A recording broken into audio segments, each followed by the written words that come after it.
కప్ప రూపమును వదిలిన స్త్రీ తన వృత్తాంతమును చెప్పుట. మునిశ్రేష్ఠ, నా వృత్తాంతమును తెలియజేయుదును కాన ఆలకింపుము. నా జన్మస్థానము గోదావరి నది సమీపమునందున్న ఒక కుగ్రామము. నా తండ్రి పేరు హరిశర్మ, నా పేరు మంచుల. నన్ను నా తండ్రి కావేరి తీరవాసియగు జ్ఞానానందుడను వానికిచ్చి పెళ్లి చేసెను. అతడు దైవభక్తుడు, జ్ఞాని, నిగర్వి. మాకు వివాహమైన వెంటనే అతని వెంట కాపురమునకు వెళ్ళాను. మరికొన్నాళ్ళకు మాఘమాసము ప్రవేశించినది. ఒకనాడు నా భర్త సఖి మాఘమాసము ప్రవేశించినది. ఈ నెల చాలా పవిత్రమైనది, దీని మహత్తు చాలా విలువైనది. నేను నా చిన్నతనము నుండి ప్రతి సంవత్సరము మాఘస్నానములు చేయుచున్నాను. నీవు నా భార్యవు కావున నీవును ఈ మాఘమాసమంతయు ఈ కావేరి నదిలో స్నానమాచరింపు. ప్రతిదినము ప్రాతకాలమున నిద్ర లేచి కాలకృత్యములు తీర్చుకుని మనమనియు నాకు తెల్లవారి సూర్యోదయమగును. సూర్యుడు ఉదయించిన వెంటనే నదికి పోయి నదిలో స్నానము చేయుము. ప్రభాత సూర్యునికి నమస్కరించిన తర్వాత నది ఒడ్డున విష్ణువు యొక్క చిత్రపటమును పెట్టి పువ్వులతోనూ మంచి గంధమును అగరు ధూపదీపములతో పూజించి స్వామికి ఖండ సత్కార పటిక బెల్లముపై నైవేద్యం ఇచ్చి నమస్కరింపు. తర్వాత తులసి తీర్థము లోనికి పుచ్చుకొని తలకు రాసుకుందాము. మన కుటీరమునకు వచ్చి మాఘపురాణమునందు రోజుకొక అధ్యాయమును చొప్పున పఠింతుము.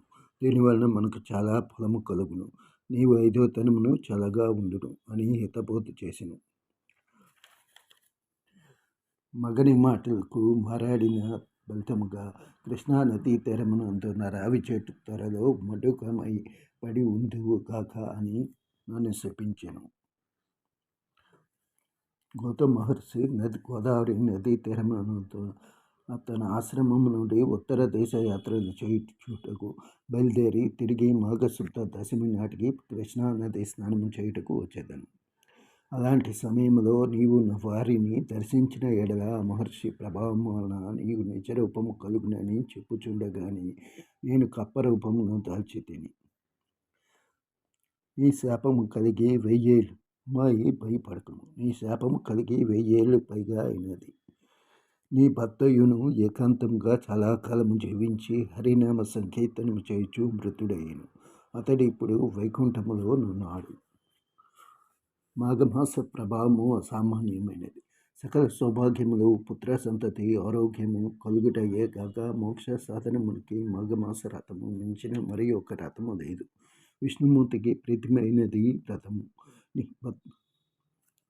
ఈ దినమున దైవ నిర్ణయముచే నీవు నా సమక్షంలో పడినందున నీ భర్త శాప ప్రకారము మరలా నీ నిజరూపము పొందగలిగినావు. ఇది మాఘమాసము, కృష్ణానదీ తీరమున కాన మాఘమాస వ్రత సమయము నీకిన్ని విధముల అనుకూలమైన రోజు. అందుచే నీ వెంటనే శుచివై రమ్ము. స్త్రీలు కానీ పురుషులు కానీ ఈ సమయముతో ప్రాతకాలమున స్నానము చేసిన ఎడల విష్ణు సాన్నిధ్యము పొందుతురు. ఎవరైనా తెలుసు కానీ తెలియక కానీ మాఘశుద్ధ సప్తమి, దశమి, పౌర్ణమి ఎందు కానీ పాచమి రోజునను నది స్నానము ఆచరించిన ఎడల వారి పాపములు నశించును.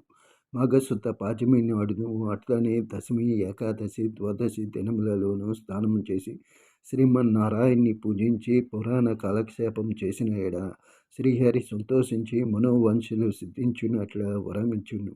భక్తి శ్రద్ధలతో మాఘ పురాణము వినిన మోక్ష ప్రాప్తి కలుగును అని గౌతమ ముని ఆ ముని సతితో చెప్పినట్లుగా మహేశ్వరుడు పార్వతితో ఈ కథ చెప్పాను.